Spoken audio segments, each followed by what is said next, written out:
Şöyle bir oyun var. 5'e bastığımız arkadaşlar şöyle bir oyun var. Buna bastığımızda hazineyi buluyoruz.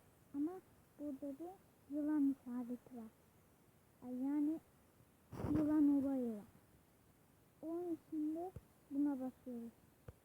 Ve bu bir dalga yaratıyor. Ondan sonra bir de göbek olayı var. İstediğiniz kadar göbek koyabiliyorsunuz. Ve onları X yapabiliyorsunuz. X'inle çarpıştığında ve güzel bir oyun. Bugün bunu tanıtacağız. Gerçekten güzel. Mesela şöyle bir dik olay var. Burada böyle bir işaret var. Tam koyuyorsunuz. Ve AB bir şey var. Buradan da error veriyor. Buradan geçmek istiyorsunuz. Buradan ne yaptığınızı görebiliyorsunuz. Ve bu.